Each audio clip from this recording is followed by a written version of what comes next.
Welcome back to Joe Stunner Boxing and happy weekend. That's always a nice feeling at the start of the weekend.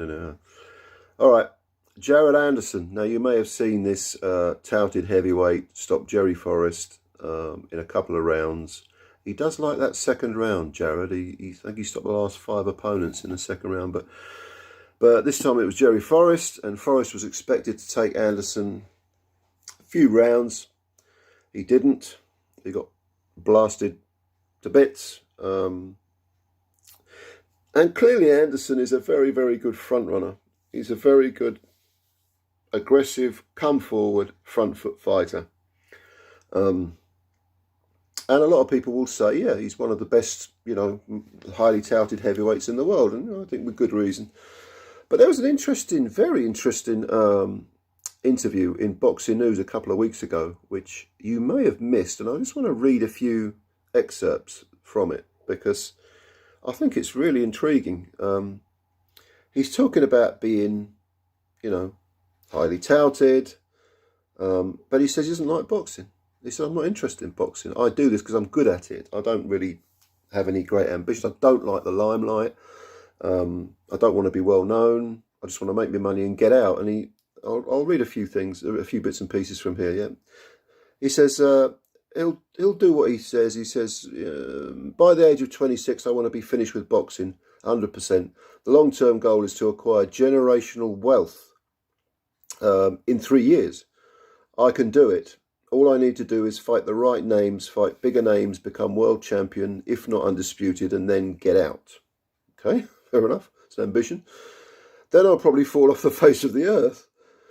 I think I can do that in 2 years, maybe 3. Within 4, I will be gone. And he then goes on to say, let me find this. I thought it was very interesting. A lot of people like partying and clubbing. I don't. A lot of people like attention. I don't. I don't want to be plastered everywhere, my face everywhere. Everyone be knowing who I am. I'm not into that at all, but I know that it's coming and there's nothing I can do about it. I'm stuck with it now. When I was a kid, I never watched boxing. I still don't. I don't pay attention. I feel like that helps me to just turn up and fight. That's an interesting comment because I suppose if you do watch boxing and you buy into the whole hype machine, which we subconsciously do to some extent, all of us, that can hinder you. And if you don't pay any attention and you have just complete disdain for everything, then turn up to fight. You've got no preconceptions. You've got no, psychologically, you're kind of innocent or empty or a blank page. And maybe not empty is the wrong word, but you've got no. There's nothing subconsciously that can get to you because you are.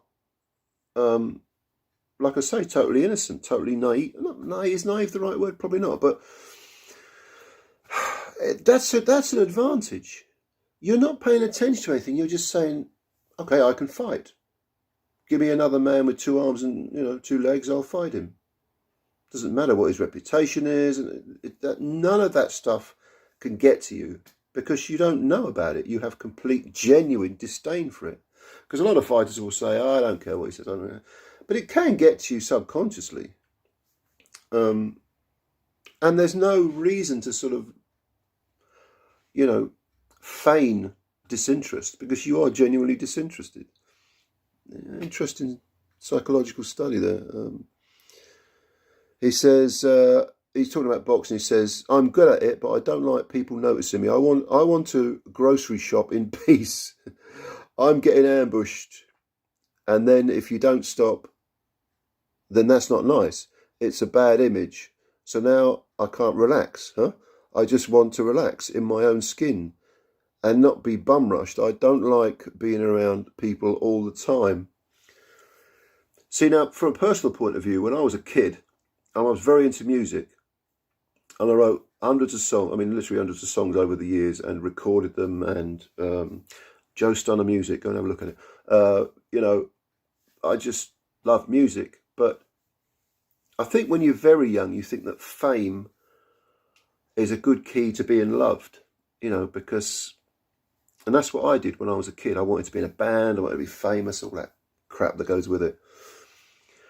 But what you don't think about is all the people that hate you, all the people that hate your music, or whatever it is you do, all the people that don't like your haircut, don't like the sound of your voice, think you've got a big nose. You know, they're all sort of, you don't think about those people. You think, oh, you know, if I sell 1 million albums, I'm going to be loved. Well, there's over 60 million people now in Britain. So if you sell 1 million albums, that's only 1/60th of the population. The rest might hate you. You know? And you don't think about, you know, oh, I can't walk to the end shop to get a carton of milk, a pint of milk, whatever, because people are going to want autographs. Well, nowadays it's selfies. No one has autographs, and it's all selfies, isn't it? So I don't know. I mean, and when I got a bit older, when I got into my sort of early 20s, I realised this, and I thought, no, there's a lot to be said for anonymity. So I'm kind of with Anderson on this point. I think it's good that he's realised this, that fame brings its own punishments. Fame, like good deeds, rarely goes unpunished. But